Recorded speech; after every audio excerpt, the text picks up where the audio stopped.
This week, I was accused of comparing students to prisoners, and I only substitute taught one day. Substitute Teachers Lounge.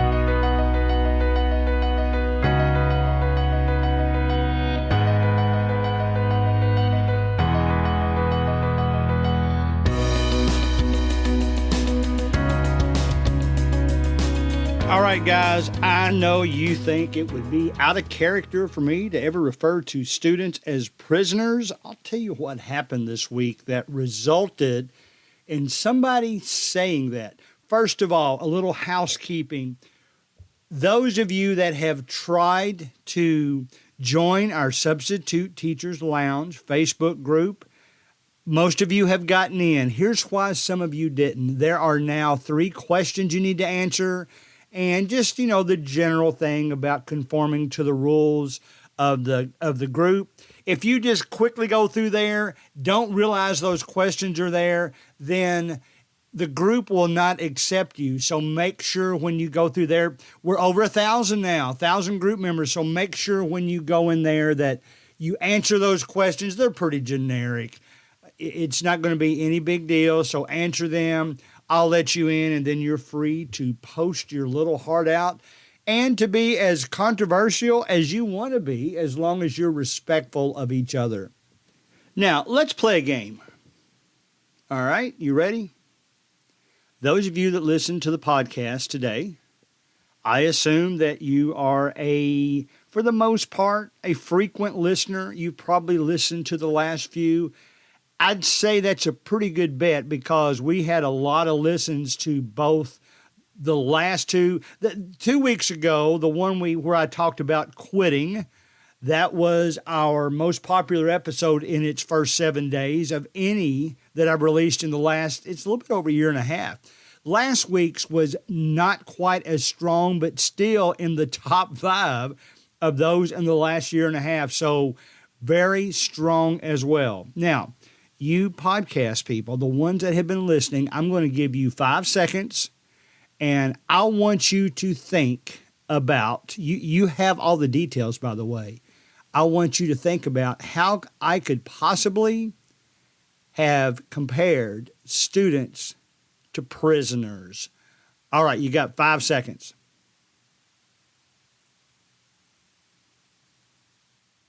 All right. I hope none of you came up with it. Some of you probably did. I am a super positive person. You know that. Sometimes people might refer to that as being naive. I don't think so. Here's what happened, okay? Last week's episode was entitled, How Substitute Teachers Should Use a Snitch. Now, think about that for a few moments. I put that together because something came up the week prior to that where a student told on another student, more from the homework standpoint of view, of course. If there's something serious, as I mentioned in the podcast, then you do have to do what you got to do as far as the school protocol goes.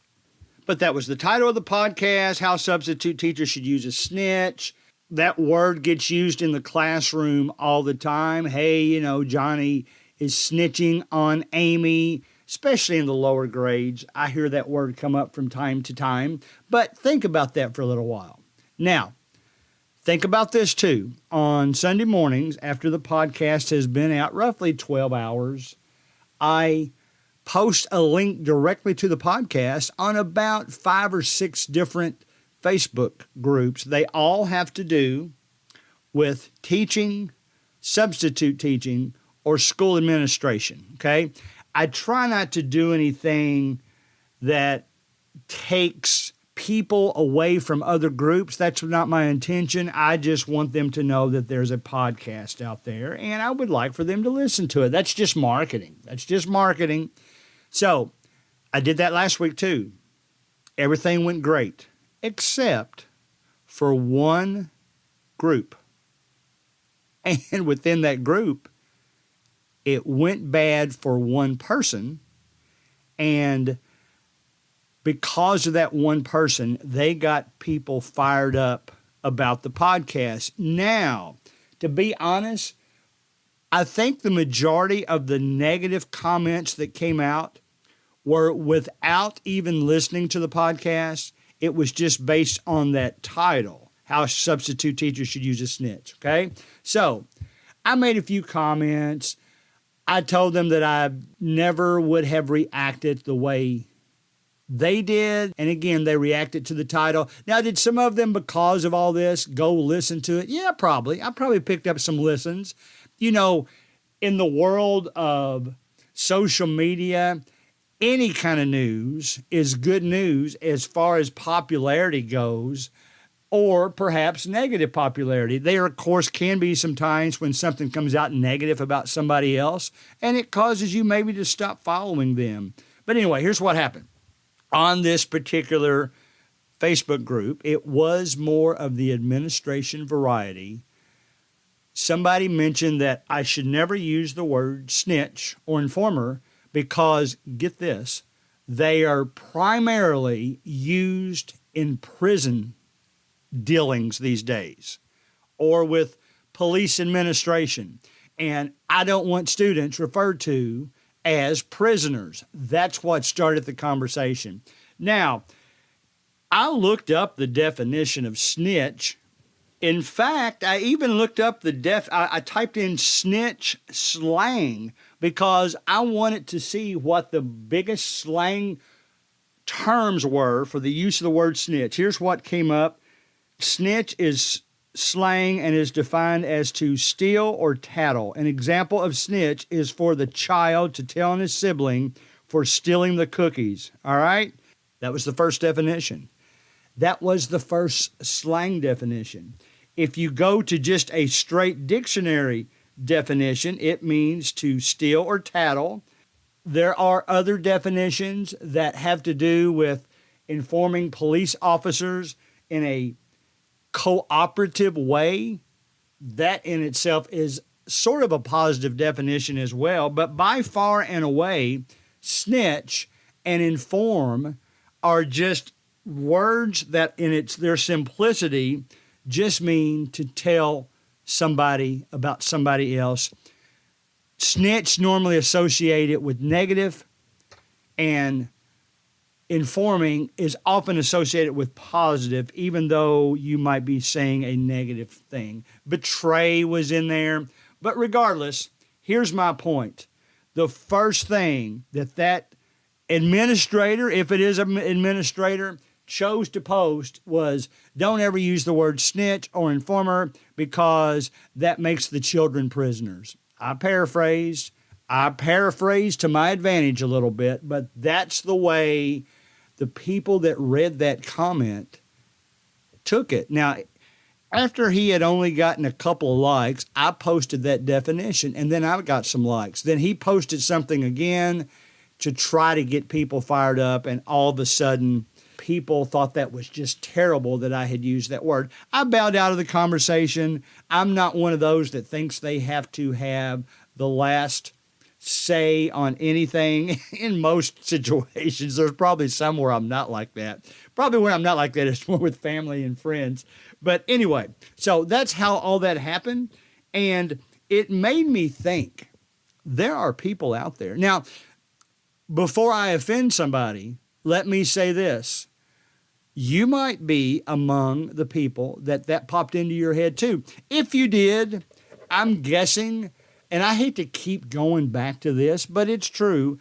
I'm guessing that you perhaps teach in an area where there is a higher disciplinary problem in your schools than there are in mine, or where you see news about prisoners or about, I don't know, I just use the word evil, criminals perhaps, all of the time, where you might even, maybe you watch a lot of movies in which snitch and informer are always used in a negative way. So your mind is already in that mood.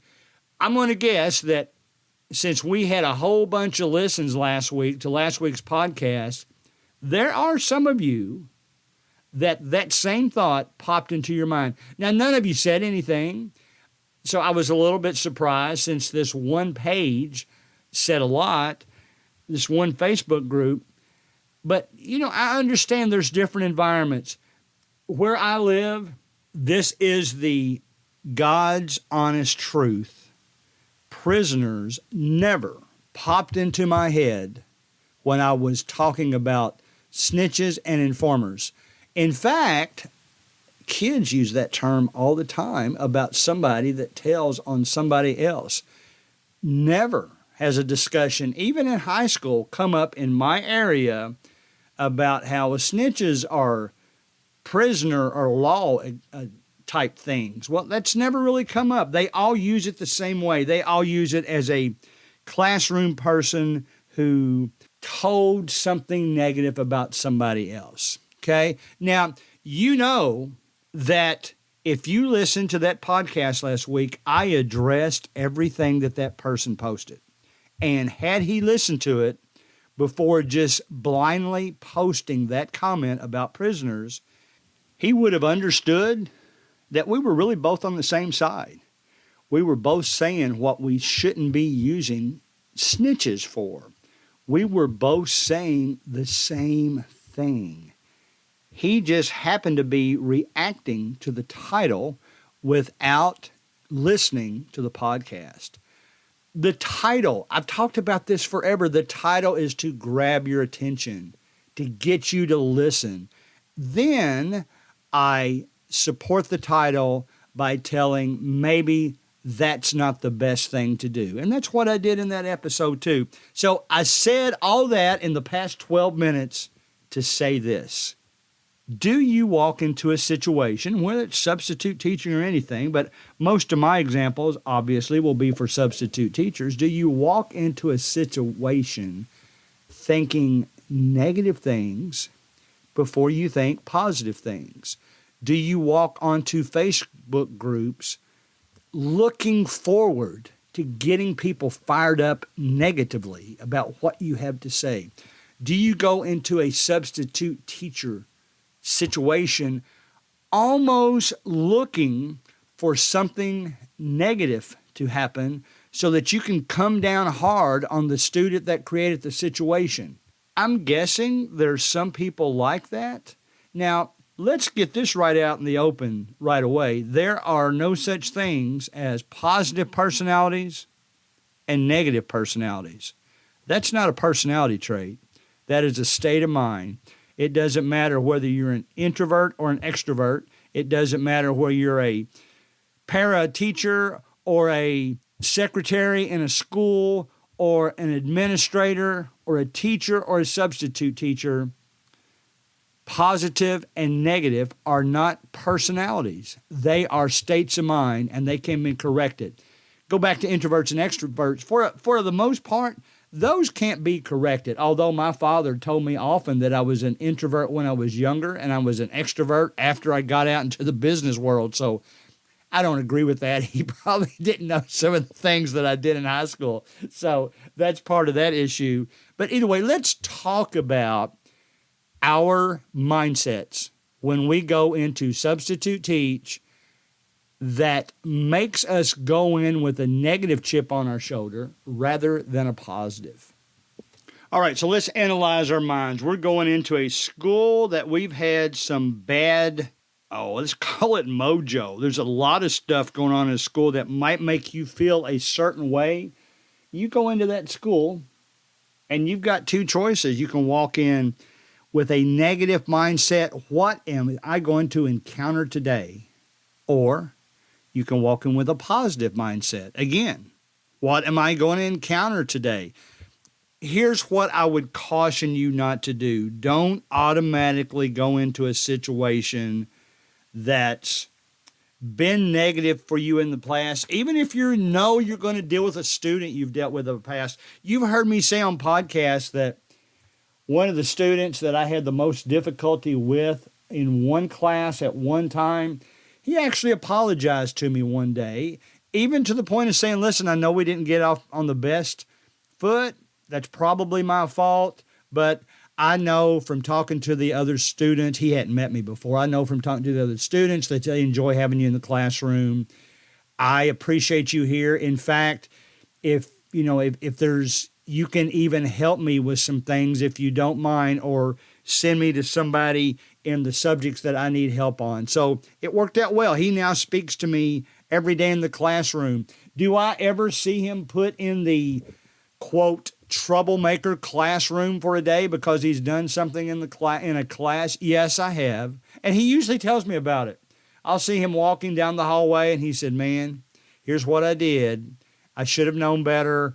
I should have realized that a teacher would have taken offense to something I said." And he's very upfront about it. So even when you've encountered negative students, walk in with a positive mindset. It's hard. I know it's hard. It's easier for me than it is for teachers in other areas. I would even say this, even in my area, teachers that have had a lot of, substitute teachers too, that have had a lot of experience with negative things, whether that be coming from another career where you got treated negatively, especially if for no reason or for an incorrect reason, it's hard not to have that mindset. I will say this. I'm 64. Did I ever have a negative mindset? I will say I did at times. I don't think my quote, and I don't want to even say personality because I just talked you out of that.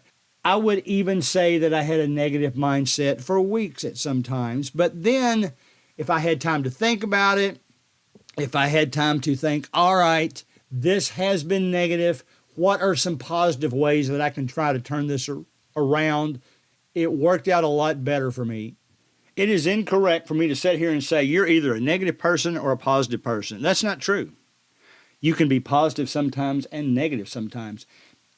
If you're the kind of person who every time someone says anything that you immediately have a negative response, well, I'd like to tell you that those people probably don't enjoy you doing that.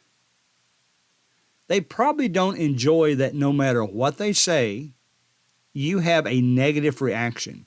You have a chip on your shoulder. Maybe there's several different things it could involve. Maybe they said something, you feel like you know more than them, at least on this subject. Maybe you feel like you know more than them about everything, but you feel like you know more than them, so you immediately say something about how you could have done so much better. Well, that's negative, guys. That is a negative comment. I always think about cars.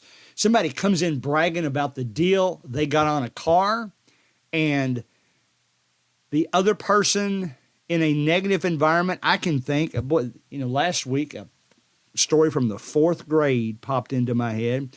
This week I just thought of a story that would have happened in 1982 in an office. I bought a new car. I was excited about the deal I got. There wasn't as much blue bookie type stuff that you did back then to see if you got a good deal.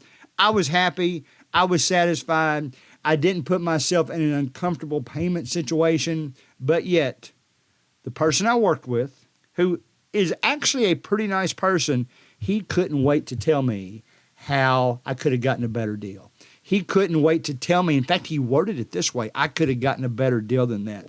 Guys, that's not what somebody wants to hear. Let's take it to students. I'll tell you a phrase that a student shared with me about a real teacher that she probably didn't even realize she was saying something negative, or at least that would be thought of as negative by the student. The student came up to me. I forget what we're doing. I just didn't ask him, what have teachers said to you to make you mad? I didn't ask him that. We were going over something in a computer class, but I was also teaching a math class at the time, long term, and I knew he had math with a different teacher. And I said, "How's your math going?" We had some time to just kind of socialize. It might have even been like the day before Christmas break or something. So it was more of a general party type atmosphere where we do something fun in the classroom, all that good stuff. He said, "I've always liked math, but I've gotten to the point that I never ask my teacher for help anymore." my grades are suffering. I said, well, why don't you ask her for help? He said, because every time I ask her for help, the first thing out of her mouth every time is, you should already know that, or you should already remember that.